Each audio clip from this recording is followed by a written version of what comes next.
Olá, Carlos Borges aqui para o Old Waycast, o meu canal, e nesse vídeo, mais um do módulo de psicanálise, eu quero trazer para compartilharmos o que é um jogo na análise transacional. Análise transacional de Eric Berne. Estou até preparando uma ementa de um curso para ver se a gente coloca aí no nosso canal. O que é um jogo na análise transacional? A natureza dos jogos psicológicos. Na análise transacional, na AT, o conceito de jogo não se refere a uma atividade recreativa, mas a um padrão repetitivo de comportamento que ocorre em nossas interações sociais e psicológicas. Esses jogos são inconscientes e muitas vezes resultam em emoções negativas ou desfechos insatisfatórios. Foram inicialmente descritos por Eric Berne, o criador da AT, a análise transacional, em seu livro Jogos que as Pessoas Jogam, Games People Play, traduzido no Brasil como Jogos da Vida, e é um best-seller. E representam uma das ferramentas mais fascinantes para entender os mecanismos das relações humanas. Então, o que são jogos na análise transacional?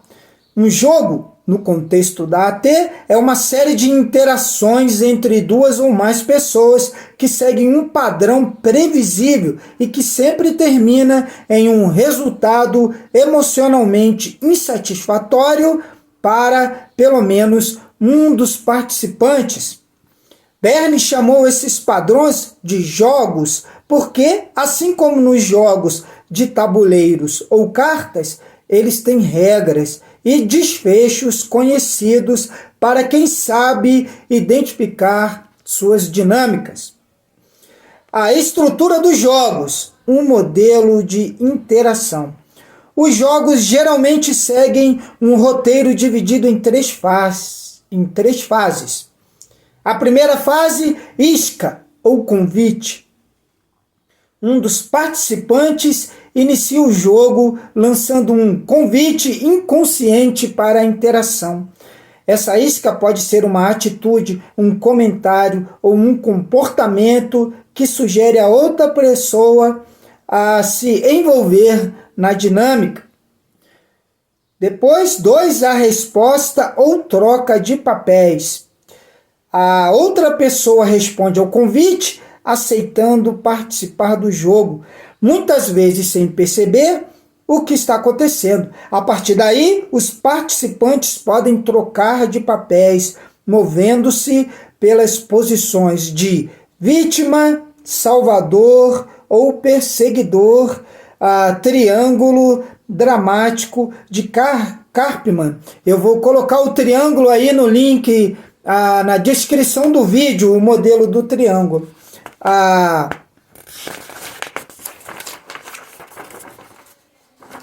E o terceiro é o desfecho ou golpe final. O jogo termina com uma troca emocional negativa, onde pelo menos uma pessoa sente frustração, culpa, ressentimento ou qualquer outra emoção desagradável.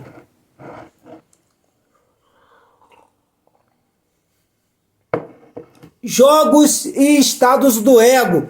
Na análise transacional, cada pessoa tem 3 estados. Três estados do ego: pai, o adulto e a criança. Os jogos psicológicos geralmente ocorrem quando os estados do ego estão em desequilíbrio. Por exemplo, uma pessoa pode entrar no estado de criança e procurar inconscientemente alguém no estado de pai que atue como salvador. Os estados do ego envolvidos nos jogos muitas vezes levam à repetição de padrões familiares que remontam à infância. O triângulo dramático de Karpman, que eu vou colocar a figura aí na descrição do vídeo. Aqui o triângulo de Karpman, as pessoas podem ficar mudando de posições aqui no triângulo dramático.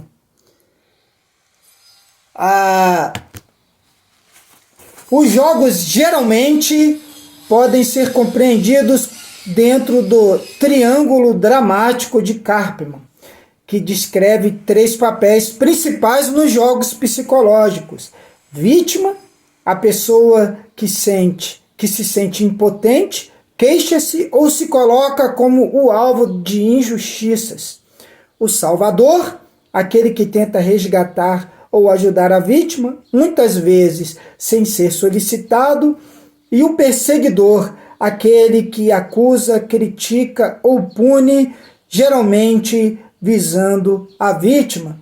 Durante o jogo, os participantes frequentemente mudam de um papel para o outro, perpetuando a dinâmica e evitando a resolução do conflito de forma madura.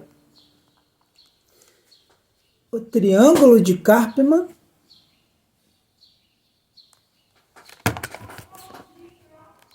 Exemplos de jogos psicológicos.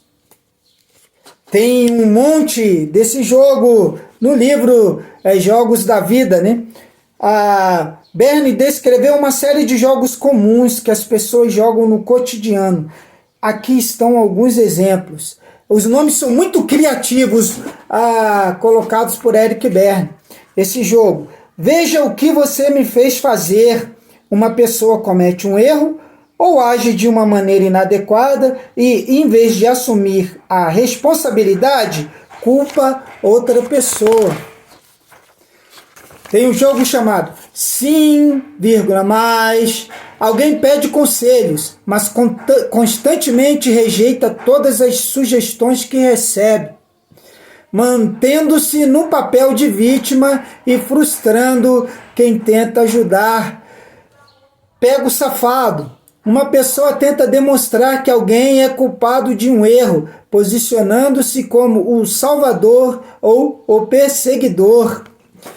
Por que jogamos? Os jogos são jogados porque eles atendem a certas carências emocionais ou psicológicas.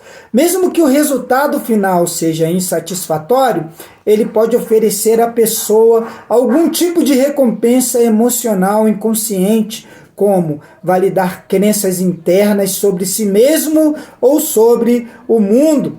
Por exemplo, alguém que se sente constantemente rejeitado pode jogar jogos que confirmam essa sensação de rejeição.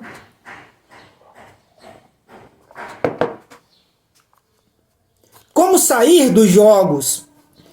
A maneira de evitar os jogos é desenvolver consciência e maturidade emocional. Ao identificar os padrões de interação que levam ao jogo, podemos optar por agir de forma diferente. A chave é manter-se no seu estado de adulto, evitando ser puxado para as dinâmicas de pai ou criança e rejeitar o papel de vítima, salvador ou perseguidor. Esse processo exige autoconhecimento e disposição para mudar as próprias respostas automáticas. Conclusão: tornando-se consciente dos jogos. Na comunidade Oldway, podemos usar os ensinamentos da análise transacional para melhorar nossas relações e nos libertar de jogos psicológicos. Ao identificar quando estamos caindo em um jogo, podemos escolher parar a dinâmica e optar por interações mais autênticas e saudáveis. Afinal, entender os jogos que jogamos é um passo importante para construir relacionamentos mais sinceros e baseados no respeito mútuo. Desafio para a comunidade Oldway. Que tal observarmos nossas interações durante a semana e refletir sobre quais jogos podem estar acontecendo? Reconhecendo esses padrões, podemos nos desafiar a mudar nossa postura e sair da repetição de padrões destrutivos. Este é mais um vídeo aqui do nosso canal Old Waycast, Carlos Borges, na antiga estrada, a moda antiga. E até o próximo vídeo, se Deus quiser.